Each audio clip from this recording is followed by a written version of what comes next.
Gratuitous Space Battles 2. Is it worth a buy? Let's read the words of the developer. Let's read. Have you ever wanted to be admiral of a huge sprawling space battle fleet of your own design? Ever wanted to design a fleet of battle cruisers so powerful they can rip all who oppose them into space dust? Ever wanted to build a battleship with purple rotating radars and 64 engines? No. Can't say I have. Well, we have good news for you. Gratuitous Space Battles is back, and it's approximately 50,000 times more gratuitous than before. A completely new ground-up rebuilding of the custom Gratuitous engine gives the game a completely new look, with beam lasers 10 times as beamy and explosions 10 times more gratuitous. Well, I've got some bad news for you, mate. I haven't played the first one, so all of that's like... It means nothing to me. It means nothing to me. It means nothing. Nothing. What does mean something to me is... There's the bell. What is Gratuitous Space Battles 2 like? Well, I do feel a bit gimped going into this review because I haven't played the first one, and there's a lot of people kind of saying that the first one is better and the second one isn't as good, but I don't have anything to compare this to, so to me it's like, wow. So that is a problem. So what I want you to do as viewers is bear in mind that I haven't played Gratuitous Space Battles, the first one. So don't blame me about anything I say in here, and don't say, Mac, you can do all this in the first one. I haven't played the first one. Alright, so what do you do? What do you do? Well, what you do is this. You play a series of missions. There's also a campaign, and there is also a multiplayer where you pit your fleet against other people's fleets. And the way the game works is this. It's a weird game. It's a very strange game. You are given a bit of money, and you are given some sample ships, and you buy said sample ships for a battle. You will kind of be able to see what the enemy fleet consists of, and you have to build a fleet that you think in your tiny little pea-brained mind will be good enough to beat that fleet. Now, in order to do that, you really need to know how to play the game, which means the game needs a manual, which it doesn't fucking have, which is a bit of a fucking shame when you people like me who haven't played the first one. I don't know what half of the fuckers things do. I don't know shit about the game, and I really struggled and got frustrated, and there's no excuse for that. So write a fucking manual. Alright. Anyway, I fathomed out bits, but I still haven't fathomed out other bits. I've done 8.5 hours, which is long enough. I know the deal. I know the score. I know enough to say whether it's worth a buy or not. So what you do is this. You build a fleet using the allocated money that you have to buy the fleet. It'll tell you how much you have to spend and whether there's any anomalies in this area that will stop other ships being used. For example, you might not be able to use dreadnoughts because there's an anomaly that stops a dreadnought. It's just basically the developer's way of capping certain missions so that you can't use overpowered ships in them. So you find out what you can use, and then you just pick and mix your fleet, rock, paper, scissorsy, to what you see that's going to attack you. You can select formations with your ships. You can also micromanage orders, which is very nice because you can tell what ships to concentrate on what type of enemy ships. The kind of ships you're looking at in this game are, you've got your fighters, which are little fighters. They attack other fighters and other ships. They're just little fighters. You have battleships. I don't think you have battleships. Are you just making this up, Mac?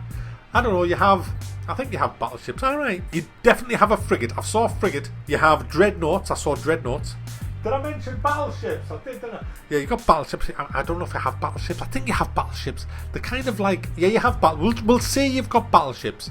You have battleships. I know what I'm doing. You have battleships.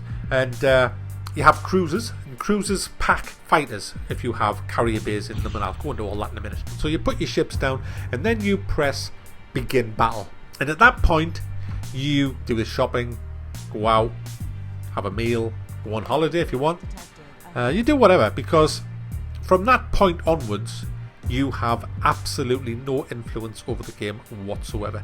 You become a spectator. You just sit there, get out your popcorn and start chomping away, nom nom nom, and you have to watch these inept fucking pilots ruin your good ships. Because, to be honest guys, these pilots are fucking retarded. It's frustrating, but it's also very, very good, because it's like watching a football match. You're kind of like, go on, what are you doing? Attack that, attack it, attack that. No, the guy above you, he's coming, can't you see? Fucking attack it. And I quite like it. I hated it at first because I'm a hands-on guy. I was like twiddling my joystick, pressing the keyboard, what the fuck? And then I realised that nothing will ever happen, ever. You have to watch it all unfold, and you either watch a glorious victory or the demoralisation as your ships and fleets are ripped apart. And the battles look awesome. There's just lasers, rockets, explosions, and an annoying narrator, a commentator whom we don't want to keep saying, your ship is taking radiation damage. Yes, I can see that because it's glowing fucking orange and it's on fire and everybody's dead. So that's a bit of an annoyance. But once you win a few battles, you get money and you can unlock stuff in the research.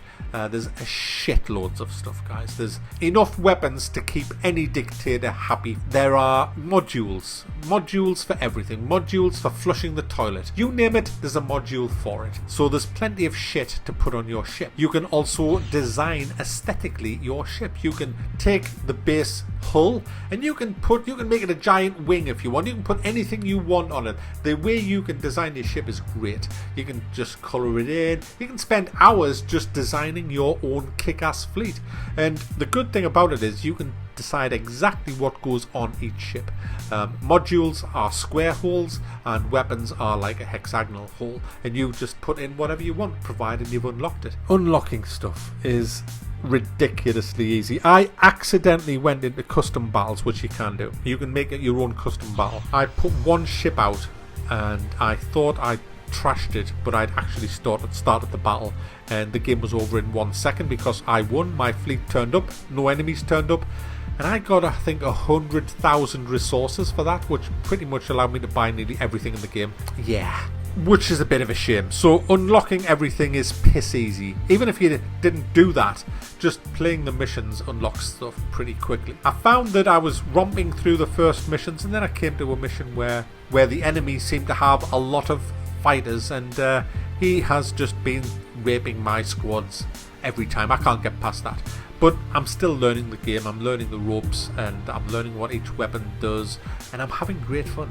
That is the important thing, guys. I am really enjoying sitting there with a couple of hours to kill, designing my fleets, putting in the different weapons, putting in the different modules, experimenting with speed, experimenting with shields, experimenting with setting ships up as support ships to fire shield projectors at my bigger capital ships to keep them alive longer. Experimenting is the name of the game with this. It's the kind of game where you can just sit back and look at all the numbers and just say, hang on, I'm going to try this type of ship. I'm going to build this ship to do this ship to do that, and just experiment. And if you lose the battle, you don't actually lose anything. It doesn't rob you of your money or ships. You're just back to where you started, and you can tweak it a bit more until you get it right. And I like that. I like that because it doesn't rush you, it doesn't pressure you, it just lets you go at your own pace with it, which is great. This game, I must say, has huge potential if, again, they fix some of the glaring bugs in it. I'm going to come on to bugs in a minute as well. As I've already said, you can make your own custom battles by putting whatever fleets you want down for the enemy and whatever fleets you want for you, and just watch the fireworks. You can design the backdrops and all the rest of it as well. It's a big game of building. It's a big spaceship building game. That's what you've got here, and then you watch in awe as your fleets rip each other apart. I haven't tried the multiplayer, so I can't really comment on that, but I don't think it's really about multiplayer. I think this is more about the single player and all that, but hey, plenty of people are playing multiplayer, so it must be pretty decent.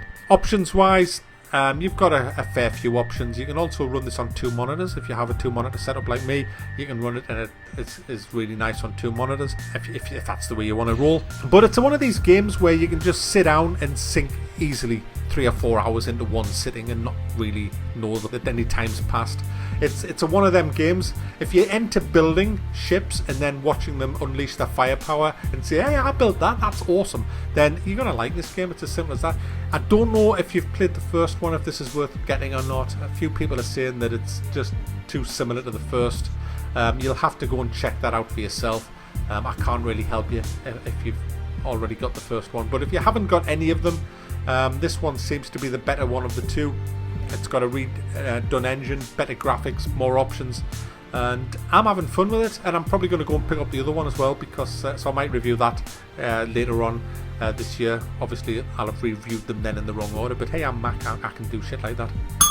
Bugs. I want to mention the bugs because I nearly bought this a few months ago. I actually asked the developer for a copy of this ages ago and he wouldn't dare give us one. Looking back at a lot of the comments, this game has been excessively buggy and it's crashing left, right and centre still for a lot of people. Now I have to say that I have encountered 2 crashes in the 8.5 hours that I've been playing that were just generally when I was about to start a battle.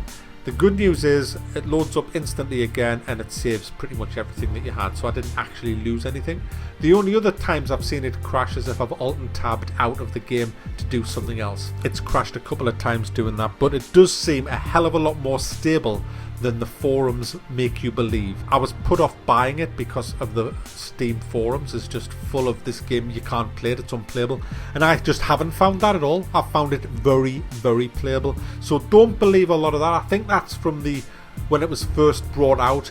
I'm not saying it's a stable bug-free game, but hey, 8.5 hours I've played, I've had 2 crashes. It's unacceptable and the developer does seem to be fixing them, but I'm not going to let that ruin it. Anyway, it's $14.99, which is a bit at the steep end. It really does need a lot of stuff fixing. It's just been on a 50% off sale. You might actually catch this review before it comes off the sale, I don't know. Is it worth a buy? At $14.99, I think it is. I mean, I've had 8 hours on it now, and I know I'm going to double that. I know I'm at least going to double that to 16 hours. And it, you know, if you look at £1 an hour, you know, I mean, old Meg only charges $4.99 an hour. So there you go, guys. Gratuitous Space Battles 2 is a fun game, and yeah, it's worth a buy. It just is.